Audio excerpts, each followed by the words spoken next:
My wife, Sarah, had a favorite word for me: boring. She didn't just say it, she'd use it like a weapon. It was the sigh she'd let out during dinner whenever I talked about my day. It was the roll of her eyes when I'd suggest a quiet weekend at home. Over 10 years, her casual cruelty had chipped away at the foundation of who I was. In her eyes, my life was a total snooze fest, a flat line of predictability with zero ambition. What she didn't know was that my boring life was a carefully built fortress. A cover for a secret so big it was about to blow up her entire world, right in the middle of her fancy corner office. Honestly, from her perspective, I could see her point. My life was a steady rhythm of routine. I'd wake up at 6 a.m., go for a run, and be at my logistics management job by 8 a.m. I drove a 10-year-old reliable sedan, packed my own lunch, and was home by 5:30 p.m. on the dot. My evenings were for reading, tinkering on small projects in the garage, or planning our household budget, a task she found painfully dull. "Mark, you're living in black and white," she'd say, swirling a glass of expensive wine she'd bought to celebrate another one of her successful weeks. "I need color. I need excitement." Her definition of excitement was her life, not ours. She was a PR exec at a high-flying marketing firm in the city's most prestigious downtown high-rise, the Blackwood Tower. It was a gleaming, 30-story monument to glass, steel, and ambition. Her world was a whirlwind of cocktail parties, client dinners, and nonstop pressure to impress. She loved comparing me to the men she worked with, especially her charismatic boss, Mr. Sterling. He drove a sports car, wore tailored suits, and, as she put it, built empires. I, on the other hand, was the guy building spreadsheets to track shipping manifests. "My friends' husbands are closing 7-figure deals, Mark," she once sneered after a bad day at her office. "You just closed the garage door, again." Every word was a small paper cut. She saw my saving money not as discipline, but as a lack of aspiration. My quietness wasn't thoughtfulness, it was a personality vacuum. I was the anchor holding her back from the glittering life she thought she deserved, and she made damn sure I knew it, one soul-crushing comment at a time. What Sarah didn't know was that my real work started long after I clocked out of my boring job. My other life began 15 years ago, way before I met her. My grandfather, a carpenter and the wisest man I ever knew, left me a small inheritance. It wasn't a fortune, but it came with a simple piece of advice. "Don't just own your home, son. Own the roof over someone else's head, too." So I bought a small, run-down duplex in a neighborhood that was just starting to turn around. I lived in one half and poured every spare dime and every weekend into fixing up the other. The boring handyman skills Sarah laughed at whenever I fixed a leaky faucet. Those were the very skills that let me double the property's value in a year. I rented out the other side and finally understood what my grandfather meant. I didn't spend the profit, I saved. I used the equity from that first duplex to get a loan for a 4-unit building. Then I did it again and again. My logistics job was the perfect cover. It gave me a steady, unassuming paycheck, but more importantly, it was a masterclass in supply chains, maintenance costs, and operational efficiency. I was learning to run a large-scale operation on a small scale. The secret to my success was the very thing Sarah hated about me: my quiet, unassuming nature. Nobody ever saw me coming. To protect my growing business, I learned about corporate structures.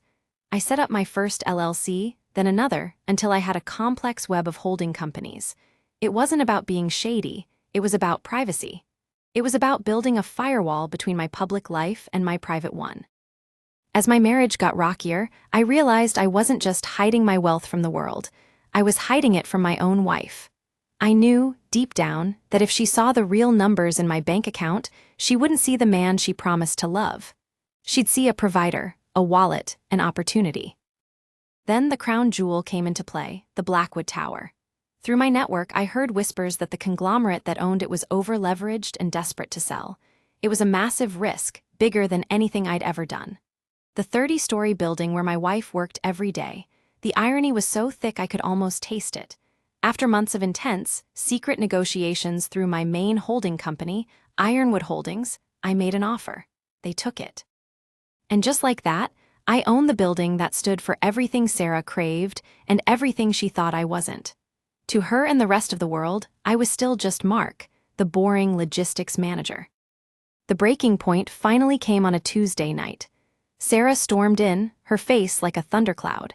She slammed her designer handbag on the kitchen island so hard that a stack of mail went flying.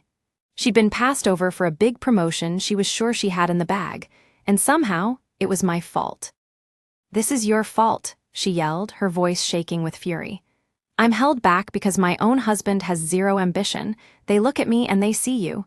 Stable, predictable, safe. Nobody builds an empire by being safe." She paced the kitchen, her words getting sharper and meaner. She brought up Mr. Sterling again, how he commanded respect, how he took risks. "I should have married someone like him," she finally spat, the words hanging in the air between us like poison. "Someone who owns things, someone who actually asterisk builds something instead of just existing." In that moment, something inside me didn't just break, it vaporized. All the years of biting my tongue, swallowing her insults, and hiding who I really was, it all vanished. All that was left was a cold, hard clarity. She wasn't disappointed in me. She was disappointed in what she couldn't get from me. The show was over. The very next morning, a memo went out to every single tenant in the Blackwood Tower. It was on new, heavy stock letterhead with the name Ironwood Holdings at the top. The tone was professional, direct, and completely uncompromising. It said the building was under new ownership, effective immediately. It also said that as part of a portfolio-wide reassessment, all existing leases would be honored until expiration, at which point renewal terms would be offered at the full, current market rate. The memo was clear. There would be no negotiations and no grace periods. It ended by detailing a multi-million-dollar plan for upgrades and stated that the new ownership looked forward to partnering with tenants who shared their vision for a premier commercial space. The memo landed like a bomb. Panic ripped through Sarah's company. Their lease was up for renewal in 2 months, and the proposed rent increase wasn't just an increase, it was a catastrophic, potentially business-ending number. Her boss, Mr. Sterling, the great empire builder, was in a full-blown meltdown. He and his partners scrambled to get a meeting with the head of Ironwood Holdings, but they just hit a wall of lawyers and assistants. The owner, they were told, preferred to remain anonymous. Sarah came home that night spitting fire. "Can you believe the nerve of this person?" she fumed, pouring a very large glass of wine. "This faceless, greedy corporation just swoops in and decides to gut the building of its long-term tenants. This is pure evil, Mark. Some soulless monster who only cares about money is about to put hundreds of people out of a job, including me." I just listened, nodding quietly while she went on and on about the monster who was about to ruin her life. Have you ever felt completely underestimated by someone you love? It's a terrible feeling, isn't it? Let me know your story in the comments below. And if you're finding this story as unbelievable as my life was, make sure to subscribe because you have to hear how this all ends. A week later, things had only gotten worse. Sarah's company was officially served notice. They had 60 days to accept the new rate or get out. That night, I found Sarah hunched over her laptop, her face lit by the screen's glow. She was obsessively digging for any information she could find on Ironwood Holdings. "There's nothing," she muttered, frustrated. "It's a ghost, just a series of shell companies leading to more shell companies. It's impossible. Whoever this person is, they've made themselves completely invisible." I walked over and stood behind her, looking down at the screen full of corporate filings and legal jargon. I put my hand on the back of her chair. "You can stop searching, Sarah," I said, my voice calm. She glanced up annoyed. "Why? I have to find a weakness, some kind of leverage." "You won't find anything," I interrupted softly. "And why not?" she snapped. I leaned down, my voice barely a whisper. "Because you're looking at him." The air in the room went dead still. She just stared at me, her brain trying to connect the dots and failing. She let out a short, confused laugh. "What are you talking about, Mark? Don't be ridiculous."